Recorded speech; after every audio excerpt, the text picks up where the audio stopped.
Hello everyone, আজ কোনো blog না, মিনি ব্লগও না। বাড়িতে এসেছিলাম তো বাড়িতে আসলে তো খুবই মজা লাগে, মনে হয় যেন সেই ছোটোবেলায় ফিরে গেছি। কারণ বাড়িতে আসলে দিয়া আসে, ঈশানী মনটায় আছে, ওদের সাথে আমি পুতুল খেলি, সব কিছু করি আর কি। তো আজ ঈশানী দেখছিলাম টমেটো মাখা খাচ্ছে, তো আমারও মনে হলো যে কিছু মাখা খাই। তাই কি মাখা খাবো কিছু খুঁজে না পেয়ে ঈশানী বললো যে আমাদের কাছে পেঁপে আছে বদ্দি, তো পেঁপে মাখা করো।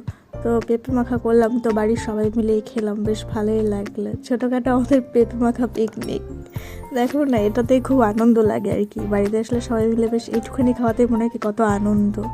তো আমরা সবাই মিলে তাই খেতে বসছি, আমার মেয়েটাও তেমন আর কি বসে গেছে খেতে।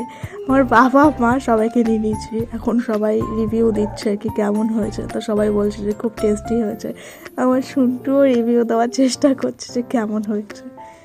তো টাটা, বাই।